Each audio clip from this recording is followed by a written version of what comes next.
பார்த்தசாரதி பெருமானுடைய பகல்பத்து உற்சவத்திலே 8ஆம் நாள் நிகழ்வாக ஸ்ரீராமர் பட்டாபிஷேக திருக்கோலத்தை கண்டுகளிக்கக்கூடிய பாக்கியத்தை நாம் பெற்றிருக்கிறோம்.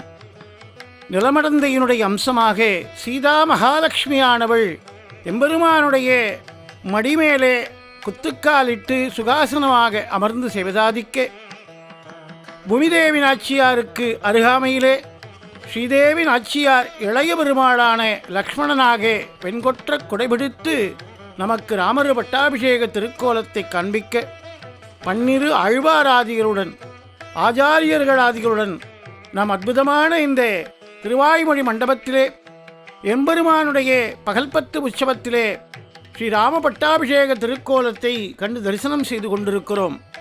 ரா என்கிற சப்தத்திற்கு உச்சரிக்க வேண்டுமென்றால் உதடுகள் திறக்க வேண்டும்.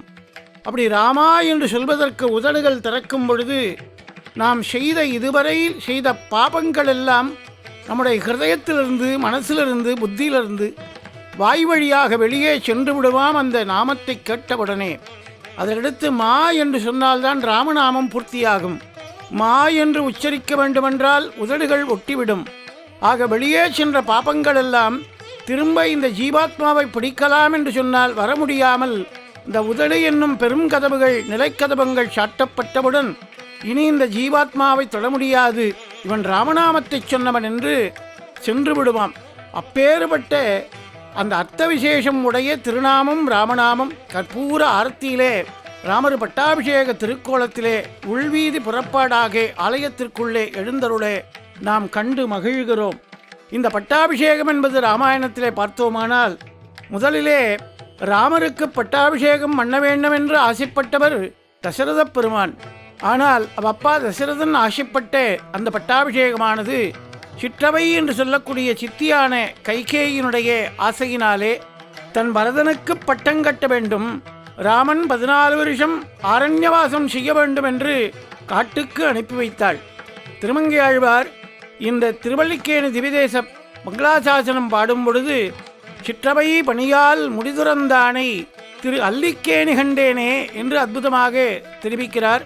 ஒரு சித்தி சொன்ன வார்த்தைக்காக அரச உரிமையை விட்டு கொடுத்து தம்பிக்காக மர உரி தரித்து சென்றானே ராமன். அப்பேற்பட்ட ராமாவதாரத்திலே அப்பா ஆசைப்பட்டார், நடைபெறவில்லை. திருமழியாழ்வாருடைய சன்னதியிலே பார்த்தசாரதி பெருமான் அந்த மரியாதையை பெற்றுக்கொண்டு ஆழ்வாருக்கு செவதாதித்தபடி திரும்புக்கால் இடுகிறான். அதன் பிறகு சித்தியான கைகேயினுடைய ஆசைப்படி தன் தம்பியான பரதனுக்கு பட்டம் சூட்ட எண்ணினான் ராமன். ஆனால் பரதன் அந்த பட்டாபிஷேகத்தை ஏற்றுக்கொள்ளவில்லை.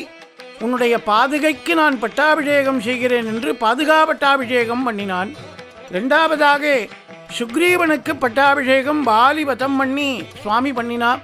ஆனால் அப்பொழுது சீதையை பிரிந்திருந்ததினாலே ராமனுடைய கரத்தாலே செய்ய முடியாமல் லக்ஷ்மண பெருமாள் அந்த பட்டாபிஷேகத்தை செய்து வைத்தான். மூன்றாவதாக விபீஷண பட்டாபிஷேகம் ராவண வதம் நடைபெறுவதற்கு முன்பாகவே தம்பியான விபீஷண ஆழ்வாருக்கு சேதுக்கரையிலே செய்து வைத்து அதன் பிறகு ராவணவதம் முடிந்த பிறகு விபீஷண ஆழ்வாருக்கு பட்டாபிஷேகம் நடைபெற்றது.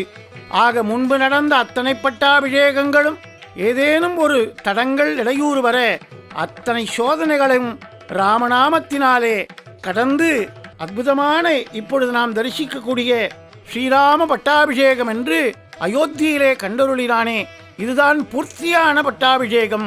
அப்படிப்பட்ட இந்த ஸ்ரீராம பட்டாபிஷேகத்தை அற்புதமான மல்லாரி வாசிக்க அந்த நாதஸ்வர கலைஞர்களோடு ஆடி ஆடி அந்த பரதனும் தம்பி சத்ருக்கனும் இளவனான இலக்குமனும் அதுபோல மைதிலியும் ஒன்றாகச் சேர்ந்திருக்கும்படியாக குரவமே கமழும் குழில் பொழிலூடு மயில்கள் நின்றாட இரவியின் கதிர்கள் நுழைதல் செய்தறியா திரு அல்லிக்கேணி கண்டேனே என்று திருமங்கையாழ்வார் அற்புதமாக திருப்பாசுரம் பாடுகிறார். ஆலவந்தாருடைய சன்னிதானத்திலே அவருடைய மரியாதையை பார்த்தசாரதி பெருமான் பெற்றுக்கொண்டு அரியாசனத்திலே இருந்த நாச்சிமாரோடு எழுந்த நாச்சிமாராக இளவலான இளபெருமாள் லக்ஷ்மணன் குடைபிடிக்க அரச காட்சியை நமக்கு தருகிறார். எந்த அயோத்தி ராமனாக, தசரத ராமனாக, பட்டாபிஷேக ராகனாக இங்கே அழகாக ஆடி ஆடி அசைந்து அந்த நாதஸ்வர கலைஞருடைய வாத்திய கோஷத்திற்கு இணங்க எழுந்தருளுகிறானோ அப்பேற்பட்ட ராம பட்டாபிஷேகத்தை காண வாழ்விலே இழந்த பதவிகளெல்லாம் நமக்கு மீண்டும் கிடைக்குமாம். குறைகடல் அடலம்பால் மருக பெய்து குலைகட்டி மறுகரையை அதனால் ஏறி எரி நெடுவேல் அரக்கருடைய இலங்கைவேந்தர் இன்னுயிர் கொண்டவர் தம்பிக்கு அரசுமிந்து திருமகளோடு இனிதவந்த செல்வன் என்று கமநாட்டாழ்வார் கொண்டாடுகிறார். பின்னழகும் முன்னழகும் உபலாரி செய்து கொண்டு வர அண்ணல் ராமபிரான் யதாட்டானத்திற்கு எழுந்தருளே நாமும் கண்டுகளிக்கின்றோம். வைதேகி சகிதம் சுரத்ருமதலே ஹைமே மகாமண்டபே மத்தியே புஷ்பகமாச்சனே மணிமயே வீராசனே சுத்திதம் அக்ரே வாசகதி பிரபஞ்சனசுதே தத்வம் முனிப்பிய பரம் வியாக்யாந்தம் வரதாதபி பரிபிருதம் ராமம் பஜே ஷியாமளம். இளவலான லக்ஷ்மணப் பெருமான் குடைபிடிக்க அரசுரிமையை மீண்டும் பெற்று அயோத்தியிலே அரசாட்சி செய்த ராமராஜ்ய திருக்கோலத்திலே, ராம பட்டாபிஷேக திருக்கோலத்திலே நமக்கு அபயப்பிரதானம் தரக்கூடிய எம்பெருமானுடைய திருவடிவாரங்களை தொட நம்முடைய ஆசைப்பட்ட பதவிகள் நம்மை தேடி வரும். நினைத்த பதவி உயர்வுகள் கிடைக்க எம்பெருமானுடைய திருவடிகளை பிரார்த்திப்போம். வாழ்விலே ஆனந்தம் பெறுவோம்.